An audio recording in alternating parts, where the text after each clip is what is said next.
Saya sepakat dengan apa tadi yang disampaikan oleh teman Hinca Panjaitan ke-13 ya. Tadi disampaikan oleh Pak Hinca bahwa para hakim itu adalah wakil-wakil Tuhan yang ada di muka bumi untuk memberi keadilan. Lalu kemudian untuk Sekjen KY, saya kira ini sama dengan tadi Pak John Budi dan Pak Hinca Panjaitan juga. Kalau tadi Pak Hinca tadi menyampaikan kalau kita kurang minum, kurang makan, masih bisa minta ke tetangga. Tapi ketika rasa keadilan itu tidak didapatkan oleh masyarakat, kemana lagi mereka mencari? Pertanyaan kita adalah berapa lama selesai setiap kasus yang masuk di tingkat pengadilan negeri, pengadilan tinggi, dan Mahkamah Agung. Negara memberi jaminan kepada warga negaranya yang mencari keadilan. Nah, kalau dilihat persentasenya untuk diputus, masih kecil sekali. Artinya belum 100%. Kalau begitu Bapak Ibu sekalian, anggaran yang kita susun mau yang macam mana? Berapa perkara yang sekarang tertunda ini yang sudah berulang tahun?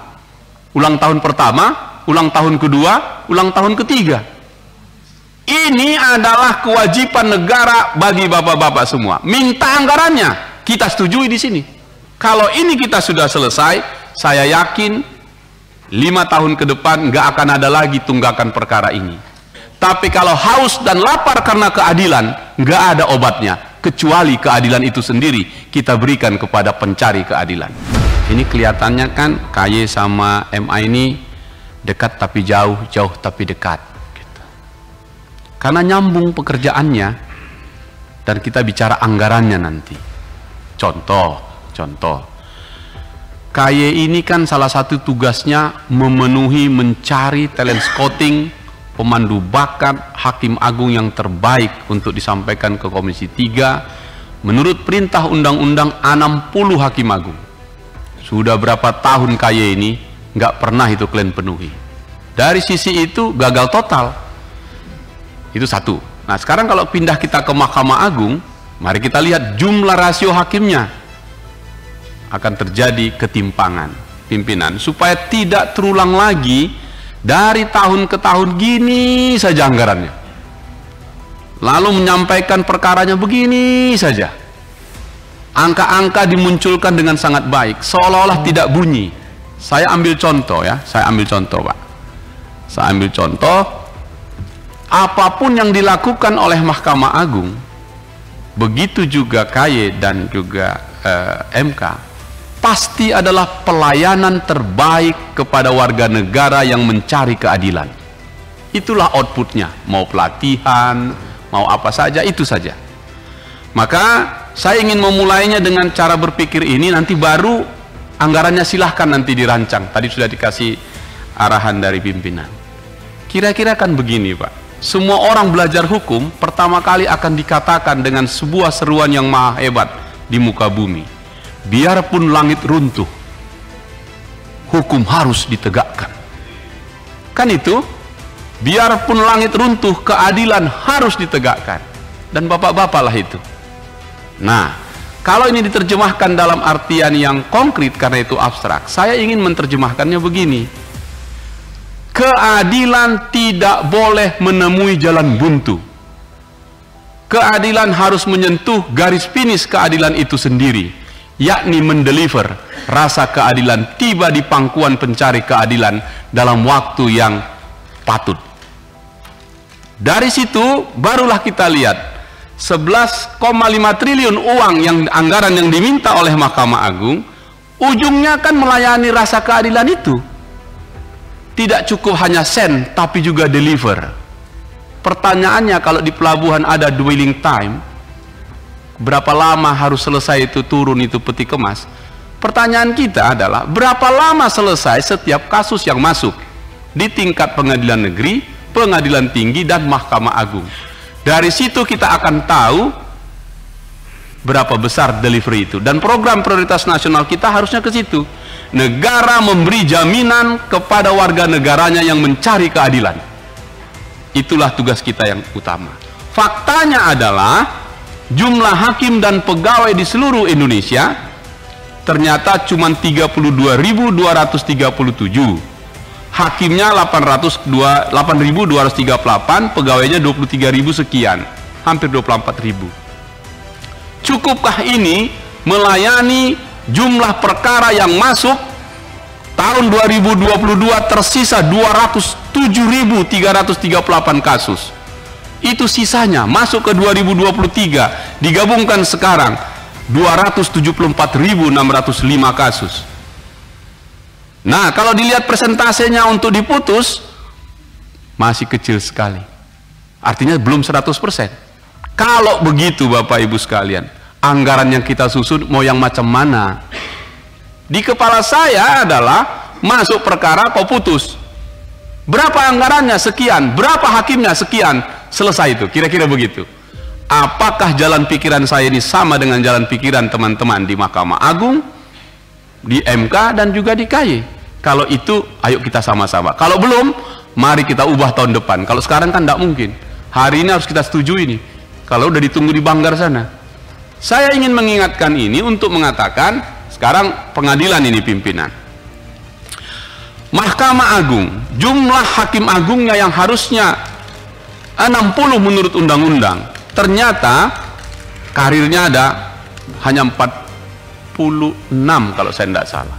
Jadi jumlah satuan hakimnya di seluruh Indonesia yang segitu ditaruh dengan jumlah perkara yang dibutuhkan, tercatat kurang hakim kita 17.308 orang. Nah, gimana nyari ini biar cepat supaya lengkap, baru perkara ini bisa kita zero, clear, case clearance, jadi bersih dia. Saya tidak ingin perkara ini persentasenya sekian, kelambatannya sekian, tidak. Bagi saya, mulai dari PN sampai Mahkamah Agung itu tahunan.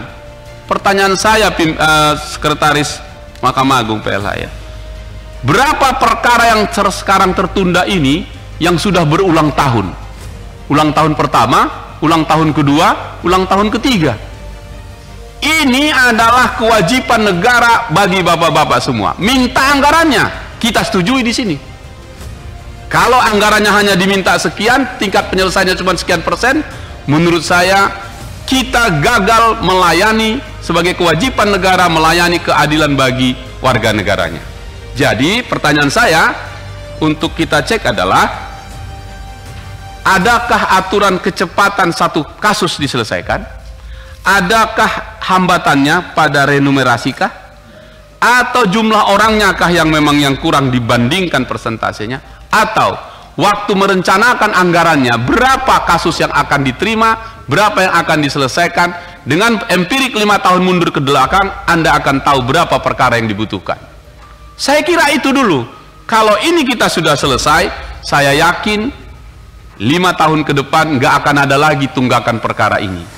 Artinya selesai secara patut pada waktunya. Dari situ pimpinan, saya merasa bahwa apa yang disampaikan ini terpaksa masih bisa kita terima dan diteruskan ke Banggar. Tapi saya mohon dicatat, tahun depan saya minta diulang cara kita merencanakan kasus ini. Karena 78 tahun Indonesia merdeka, harusnya 100% penyelesaian perkara yang masuk secara patut. Maksud saya secara patut untuk selesai. Itulah baru keadilan diberikan kepada masyarakat. Saya beri gambaran, jikalau masyarakat haus bisa pinjam atau minta air di tetangganya, lapar karena nggak makan masih pinjam ke kedai. Tapi kalau haus dan lapar karena keadilan, nggak ada obatnya kecuali keadilan itu sendiri kita berikan kepada pencari keadilan. Itu saja pimpinan, saya ingin mengkritik ini karena ujung dari sistem pelayanan hukum kita adalah berada di tangan hakim, dan disitulah kita rancang biaya ini. Kalau APBN kita sampai 5-6 ribu triliun, apa salahnya 50 sampai 100 triliun menyelesaikan pelayanan rasa keadilan bagi masyarakat Indonesia? Itu pikiran saya pimpinan. Mudah-mudahan baik KY, Mahkamah Agung dan Mahkamah Konstitusi bisa menangkap jalan pikiran kita menyelesaikan rasa keadilan yang diberikan negara kepada rakyatnya. Terima kasih pimpinan. Saya sepakat dengan apa tadi yang disampaikan oleh teman Hinca Panjaitan ke-13 ya. Saya sepikiran ya mengenai hal yang tadi itu. Meskipun capres kita sampai hari ini belum sama. Semoga ke depan bisa sama ya Pak Hinca. Di tahun 2024 ini ada usulan tambahan dukungan manajemen, tapi di dalamnya saya tidak membaca yang memuat soal kesejahteraan para hakim kita. Tadi disampaikan oleh Pak Hinca bahwa para hakim itu adalah wakil-wakil Tuhan yang ada di muka bumi untuk memberi keadilan. Tapi saya berpikir jangan harap kita mendapatkan keadilan kalau toh ternyata para hakim kita juga belum sejahtera, Pak. Berapa kali kita turun ke beberapa daerah, mereka terlihat seperti minder dengan mitra yang lainnya. Ya oke lah, kemudian misalnya kantor itu jadi suatu hal yang penting, tapi juga jangan kemudian dilupakan bahwa mereka ini juga perlu diperhatikan kesejahteraannya, lalu kemudian rumah dinasnya. Bahkan ada yang kemudian mereka berangkat ke kantor masih naik ojek, masih naik angkot. Wibawa para hakim kita yang mulia ini akhirnya menjadi runtuh.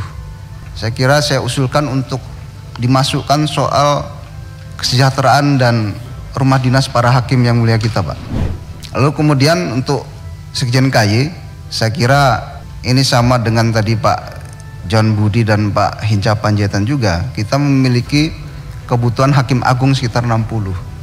Saya kira kalau kemudian ini disusun dengan rapi dan baik, misalnya ditarget lah dalam 1 tahun ini berapa yang kemudian bisa kita capai untuk pemenuhan kekosongan hakim agung kita. Saya kira nanti itu bisa selesai. Meskipun nggak harus, tapi saya kira perlu juga kemudian ini dijadikan target. Kira-kira misalnya tahun ini berapa, misalnya 15 atau 20, saya kira itu masih bisa masuk akal bagi saya. Betul-betul apa yang disampaikan oleh kawan-kawan tadi ya, memenuhi rasa keadilan, memberikan rasa keadilan kepada masyarakat. Karena tumpuan bagi para pencari keadilan itu ada di lembaga peradilan. Kalau tadi Pak Hinca tadi menyampaikan kalau kita kurang minum, kurang makan, masih bisa minta ke tetangga. Tapi ketika rasa keadilan itu tidak didapatkan oleh masyarakat, kemana lagi mereka mencari? Dan lembaga peradilan lah, para pelaksana-pelaksana inilah yang diharapkan bahwa betul-betul memiliki integritas, ya, kapabilitas dalam hal memberikan rasa keadilan kepada masyarakat.